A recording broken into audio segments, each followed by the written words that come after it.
And we're live. All right. Yes.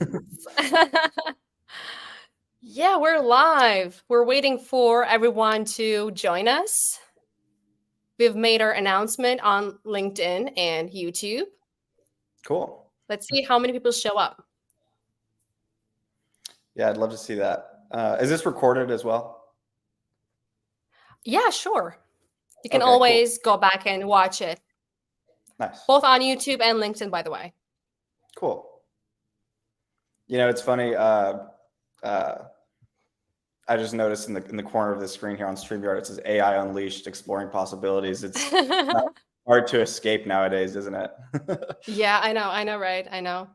It's Mhm. just so AI it's something extremely different, and I don't know. We're going to talk about it. I have a lot of Yeah. questions. Okay, cool. Okay, I wonder where everybody is. Are they gonna come in 5 or 10 minutes? I don't know. I mean, it always depends. It it, Mhm. it changes, but did you ever tell any of your friends about your interview with me? I didn't have, unfortunately did not. I'm sorry about that. I probably should have, No, it's fine. It's but okay. yeah. Mhm. Let's see how many people show up today. And then we're gonna welcome you and our guests, our audience, Mhm. and then move on with our questions, hopefully. Sounds good to me. Do you have a Okay. counter of the amount of people? No, not really. It really depends. I mean, it's 5 people at some point, and then it's 10. I mean, Mhm. it changes, but sometimes they come and they go. Mhm. So, Right.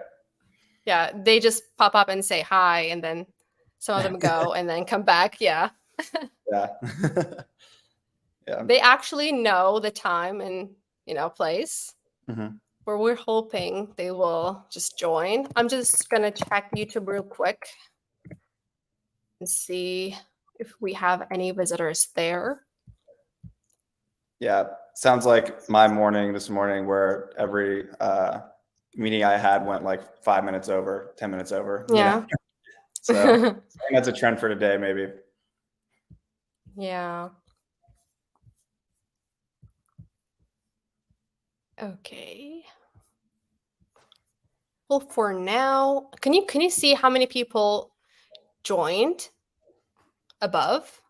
I'm unfamiliar with this platform. Oh, it's probably just me because I'm the host. Right. Okay, we got one person.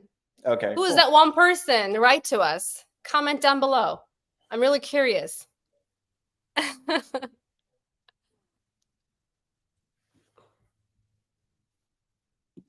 Okay, just giving it a few more minutes and then I'm gonna just start.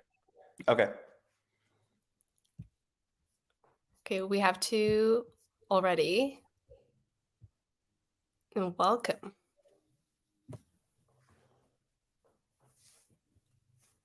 So where are you located in the States? I'm in Houston, Texas right now. Houston. Great. Mhm.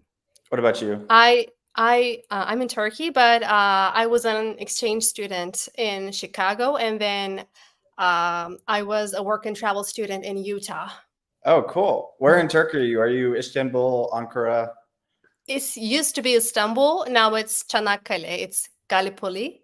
Okay, It's Gelibolu in Turkish, cool. but it's really close to Greece. Right. Yeah. Do you have a Didem, lot welcome. of, Sorry. oh, What were you saying? do you have a lot of, like Turkish, Greek infused restaurants over there? A lot of them. I Yeah. mean, we have lots of Turkish restaurants in Greece and lots of Greece restaurants in Turkey. Yeah. Yeah, really intertwined. It really, similar cuisines and everything. People Very too. cool. And I just found out that I'm more than like 50% Greek. So Oh, I'm really? kind of in a shock right now. Yeah. Yeah. Yeah. Mhm. That's cool. What got Buddy. uh, Sorry. Go sorry, ahead. what got you interested in learning more about AI? Just wondering. I'm sorry. What was your sparked your interest in learning more about AI?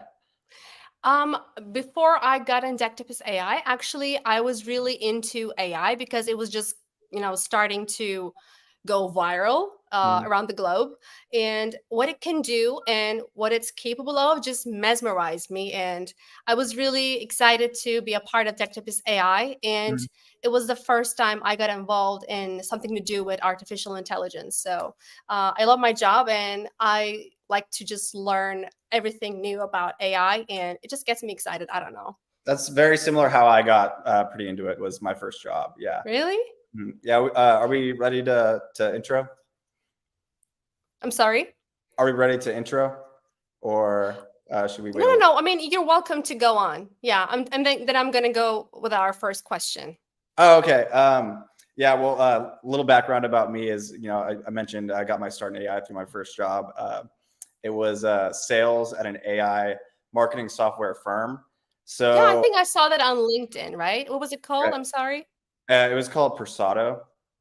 Yeah, yeah, right. Mhm. I remember. Yeah. So what they do is they use AI to generative AI to basically get people to click, convert, and respond to marketing campaigns.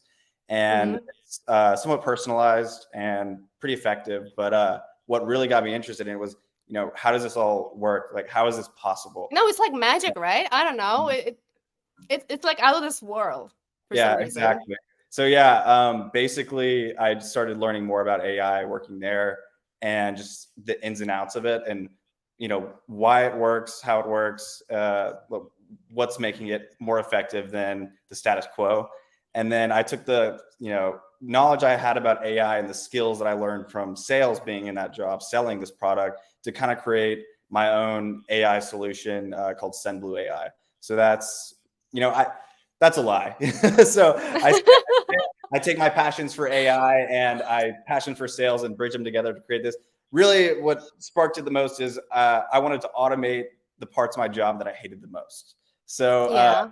I took those two facets of knowledge and combined them. However, the true passion comes from how can I solve this problem for other people that are in the same boat as me or was in the same boat. So So it's really coming from a good place with good yeah. intentions to be of use to people. Exactly. Yeah. I mean, I always wanted to create something, create my own company, but it's really hard to start with that rather than starting with a problem. So, I started with a problem and kind of went from there. But yeah, what we do essentially is automate much of the sales process using AI. So instead of, uh, you know, sadly, if you're familiar with those pesky emails you get in your inbox, that could be one of ours. But sadly, there wasn't a lot going on with sales and AI in the space. There still is a huge hole to be met. So I basically wanted to automate the outbound business development process. Mhm. That's actually a really good motivation where you started from. Mhm. So, actually, you gave us a really good intro and your motivation about SendBlue.ai. So, let's continue. And I want to ask you right now, how is SendBlue.ai pushing the boundaries of AI innovation in today's world? Right. Well, I can answer this from two perspectives. I guess I'm going to start with from the sales perspective. So, oh, that's cool. You have a little banner with the question. Yeah, I know, right? It's really cute. Yeah. It also sounds professional and cute at the same time. Hmm. Yeah. So to start from the sales perspective, like I said, there was kind of a hole in sales automation that I really wanted that to bridge that gap. So a huge part of my old job, I was a sales development representative, was generating new business. So I would essentially cold email, cold call, cold LinkedIn message, all these prospects, trying to get them interested in sitting down for a meeting, stealing 30 minutes of their time and actually getting them to listen to our pitch.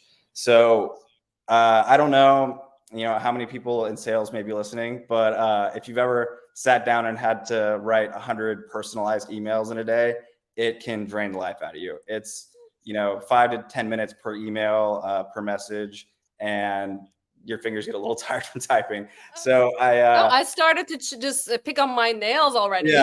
exactly. So I really wanted to automate that, and what I found is that with the recent advancements in technology and AI, that's now possible. There's a lot of things that are possible now that weren't 6 months ago, 7 months ago, a year ago, and 3 months from now, we'll be shocked by what AI can do then. But I know. yeah, so I really was motivated by automating something that I had trouble with, and that other sales development representatives had trouble with. And so what we ended up creating is a solution that takes minimal input. It could be the LinkedIn URL of an individual, or a company URL, let's say, www.nike.com. And basically the output of that would be personalized messages for those individuals, informed messages that research the company, find pain points and opportunities, research the individual, connect their experiences back to the pitch, and create messages that are high converting and resonate with the reader, and start to build relationships with prospects and salespeople. It's actually really cool. Thank you. Yeah. And in your opinion, what is the most significant ethical challenge in AI today? I think that there's a lot of ethical challenges that can be solved by And bias. yeah, that is one for sure. There's a lot that can be solved by just looking at that, and any person would say, "Hey, that's unethical," like deep fakes and all that. But there's a lot that are. It's like a crime. I don't know. Oh yeah, It shouldn't be legal. yeah. I mean, legislation has yet to catch up with that kind of stuff. I could go on I a whole know. tangent about my buddy who's on some committee in DC about that. But yeah, what's really difficult is the nuances of some of these issues. So, for example, like copyright is something that it's hard for even me to like form an opinion on because of how nuanced it is. Like Getty Images, for example, suing large language models, or large image generating models for. Really? I didn't know that. Oh yeah, for using the sometimes I forget exactly which model this was, but someone took a picture of an AI generated image, and that image was trained on so many Getty images. There was like a Getty image like blurry thing in the bottom of the picture. So Really? yeah. Mhm. Wow. So yeah, it's hard because on one hand you have artists, digital creators creating this content and expecting to be recognized and compensated for it, and then on the other hand we have AI that's not necessarily harming anybody by using that in their training data, but also But it's still displacing, scary. yeah, displacing their hard work like that. So it's difficult to get into. I don't have a strong opinion on either side. I think it's a difficult issue that needs to be solved with either legislation or some sort of compensation to the artists that where their images are used for something like that. I think that would be the best solution, would be some sort of compensation, but that's logistically a nightmare, and it's way easier to scrape images off of Google Images. So I hope that'll come around, but I don't think we'll see that for a while. One more thing is just climate change as well. AI is amazing, and it feels like it can do everything for us and it's magic, but it's not magic. It burns a ton of CO2. Those data farms, those GPU farms can burn, just one of them can burn like hundreds of thousands of tons of CO2, release it into the atmosphere every year. So Yeah. that's another issue that needs to be solved. But I feel that with further advancement in hardware that we could make that happen. Yeah, hopefully. Mhm. I think it's all about intentions. I mean, if you aim to use it for good, I mean, it's definitely beneficial, but, your intentions have to come from a right place. Your heart has to be in the right place. 100%. Yeah. Mhm. Yeah. Okay. Can you please tell us about a recent breakthrough in AI that has surprised or impressed you? Yeah, I have like a pretty niche example off the top of my head. Yeah. The practice from traditionally, speech models. You talk to Siri or some other kind of model that talks back to you.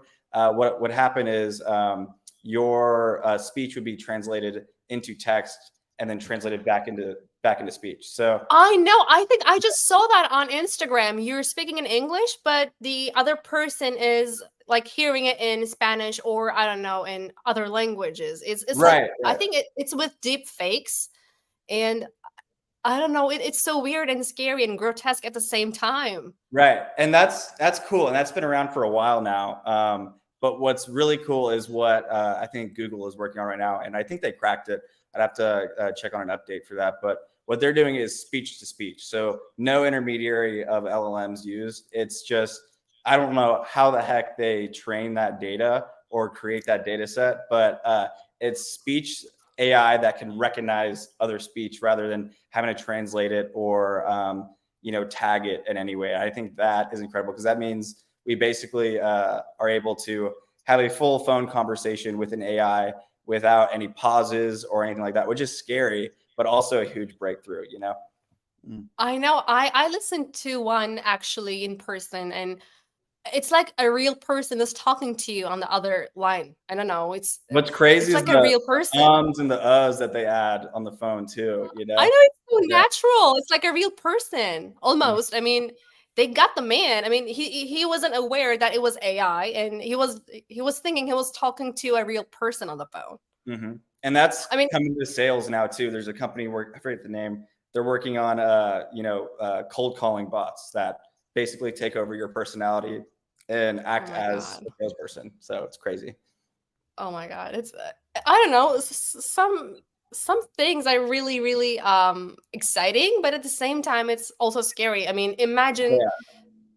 what bad people could do with this technology. I mean, they could Oh, just, I don't know, take the voice of your, I don't know, son or daughter, maybe. I mean, I saw it on the internet. yeah. I was just about It's to really bring that up. Yeah. scary, Yeah, you're you totally right. know. I What mean, you're they talking can about act like them, is use like their the fake voice. ransom, right? Yeah, Is that what you're talking about? Or the I'm in the hospital, mom. Can you? I know. Yeah, Like it's scary. ask for ransom, ask for money. I Yeah. mean, you wouldn't even be able to tell if it's your daughter or not. Mhm. Maybe it's just because I'm a parent and I get so, I don't know, concerned about these kinds of things. I Mhm. don't know, but yeah. Okay, let's go over to our next question. In your vision, how will AI influence daily life in the next decade? That's a super hard question. So it's really hard to predict how AI will affect the world 6 months from now, much less a decade. Yeah, But if I were to, yeah, I know. try, I would say uh, right now AI is super advanced and it has a lot of business and consumer applications to make our lives better. However, there's still a gap, in my opinion, in kind of the human interaction with technology like AI. So OpenAI really made a breakthrough there when they said, "Hey, it's on your phone and laptop. Just talk to it," and it talks back like the most informed human you've ever met. But having some bridging the gap between using it in your everyday life. Like I believe these students from Stanford made these glasses that can The translate, Google but Glass, are you talking about? it's something like that where it's basically writes down in text everything that's going on in front of you. Yeah, yeah, Used that for, one. That yeah, it one. can It's be used sick. for for deaf people as well as Googling something or something like that. So I think wearable technology is a fad, but also we'll see that in the next decade for sure. Also, just assisted like bridging hardware with AI. I think if Elon's got to be working on those androids that'll become your everyday butler. The demand for those would be huge. I think that somebody estimated like 1 billion of those would be made if they worked. So I think that assisting anywhere from assisted living facilities to warehouse work. I think that we'll see AI hardware be doing a lot of tasks for us. Yeah. Yeah, when we think about it, it almost sounds like the world is going to be taken over by robots. I hope Mhm. that doesn't happen though. Very uh, Terminator. Yeah. Hmm. I know. I really hope that doesn't happen. Hmm. Can you share an example of a project where SendBlue.ai tackled a unique AI challenge? Sure. This isn't necessarily a challenge. There was a few, times where we ran into problems with how was the AI performing. But one of the bigger challenges that we ran into was more of an application of AI rather than the technology behind it, and that was with private data. So Mhm. something like GPT-4 or Google's Bard or any of these other LLMs, they have data sets they're trained on, but it's publicly available data 99% of the time. So it's trained on Reddit, Wikipedia, whatever. But that data isn't necessarily all that valuable. I mean, it can write a whole research for a paper for you in a matter of seconds, but insights where you have to pay to play are super valuable. So what we ended up doing was partnering with private data companies to give us real-time insights, pain points, and opportunities on target companies to inform the sales process, to see if they're a good fit before we even message them. So that was a challenge that we tackled. Was actually finding a way to access private data to give individuals insights that they can't get anywhere else, I guess.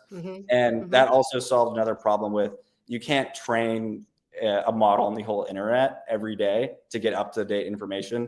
But partnering with private data companies and getting that information every 24 hours, great solution. Yeah, exactly. Sounds great. Okay, what's your take on the human AI collaboration and its role in the future of work? Yeah, I think that it's both exciting and scary. That seems to be the trend with AI overall. But there's really two things that come to mind with that. It's, will AI replace humans, and will humans be allowed to use AI in the work? That one question, exactly.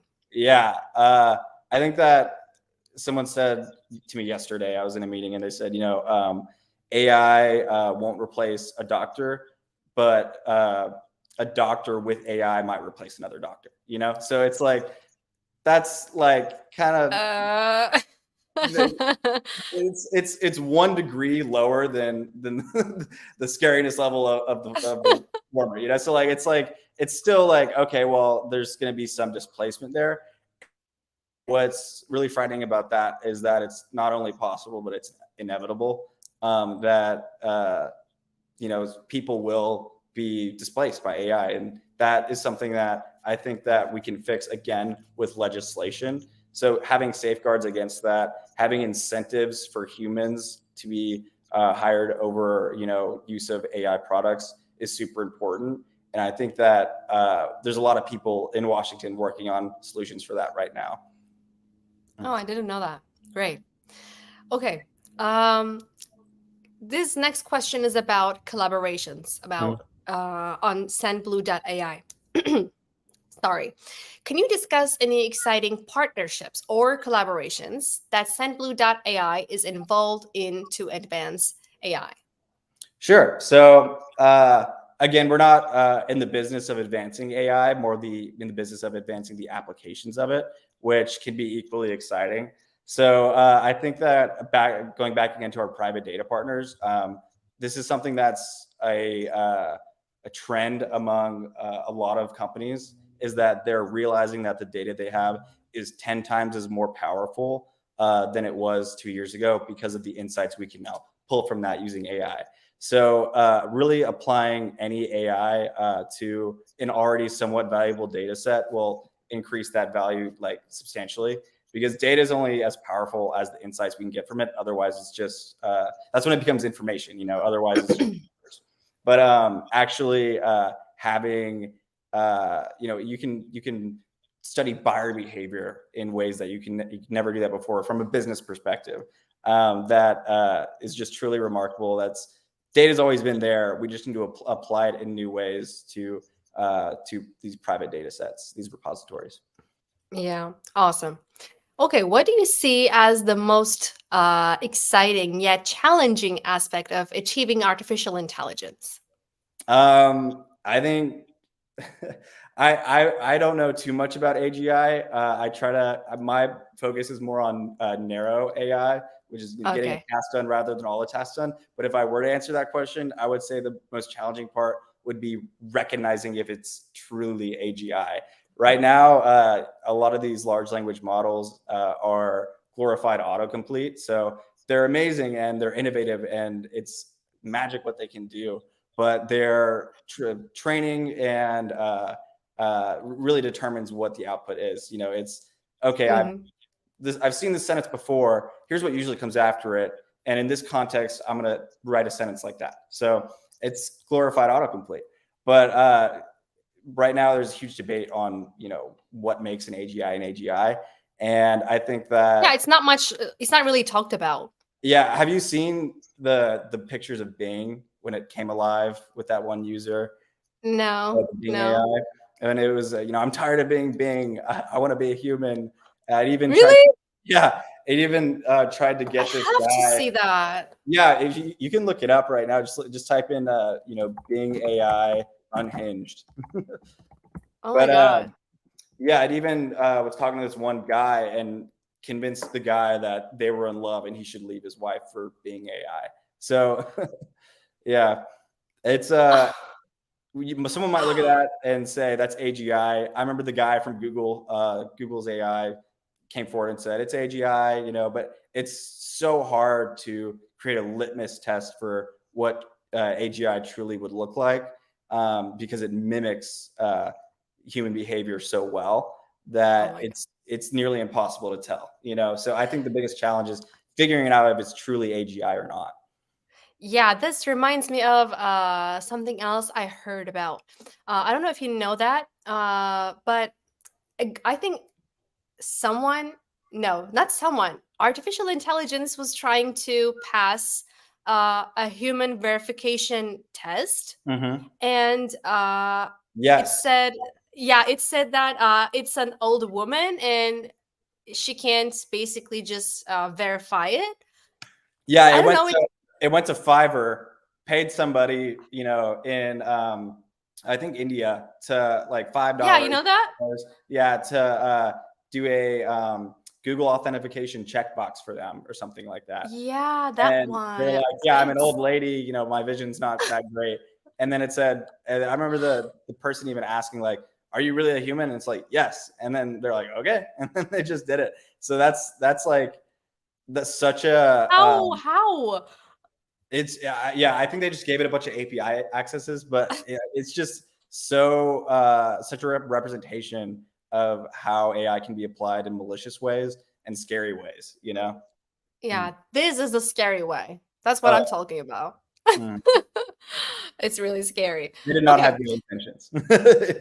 Sorry, They sorry. did not have good intentions, like you were saying. Yeah. Yes, exactly. Mm. Definitely not. Um, okay, what are the key ethical principles you believe every AI developer and company should adhere to? Oh, back to that again. What do you think? You stole the words right out of my mouth when I was preparing for a question like this. When you said earlier that Oh, It's great, great. it's about intentions. Do you intend to make the world a better place, or do you intend to get rich at the expense of other people? And it's sometimes really hard to tell the difference. You could come up with a You great can product, tell. yeah, and then think you're helping people out, but at the same time, it might be so good that it ends up replacing jobs or something like that. So it's really hard to tell. I think with the first step is always starting with intention. Now, that's the most important thing, and then I think that creating guidelines for yourself on where do I want this to go, how will this affect people, which outcomes am I after, and when will I stop? What's you everyone has to There's have. no stopping. There's Yeah, no stopping. if you're a developer and you're creating an AI solution, you kind of have to have these guidelines of what could go wrong in the effect on humanity, and am I prepared to shut this down, I guess. Yeah, I Yeah. know. Okay. How can we ensure that AI technologies are inclusive and serve the interests of diverse communities and cultures? uh diverse diverse answers from AI require diverse training data. So I think that's Mhm. the most important. One of the most important things right now is having inclusive data to then train AI. So AI is kind of a black box. A lot of large models are kind of a black. We don't know how the solutions necessarily got put together and output in this way, but we do know what we put into it. So I think using diverse data, and having people of diversity working on building these models is Exactly. really important. I second that. Yeah. It's, because biases exist in everybody. And if you don't have a diverse work environment, especially when working with AI to pick up on those biases, it could lean one way or another and you could lose control of that. Yeah, let's hope it doesn't happen anywhere in the future, nowhere near in the future. Yeah. Okay. And my last question, apart from our comments or audience questions, I'm not going to go into that one. What advice would you give to young innovators looking to make an impact in the field of AI? What would you suggest?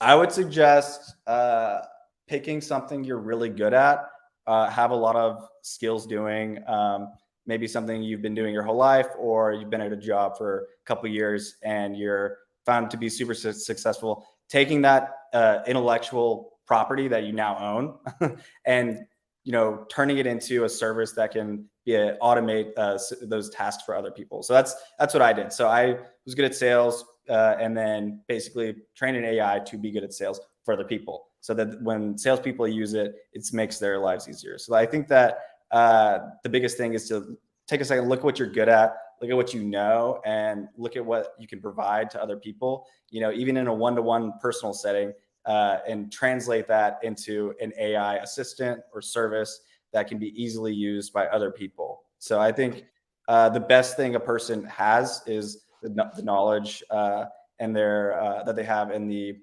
skill sets that they own, and translating that anyway into automation is very powerful. Exactly. That's really good advice. Thank you. Of course. Okay. I am really excited about comments and questions, but everybody's just say hi, hello. Okay. You guys are still here or not? Do you have any questions for Eddie? If you do, we're here.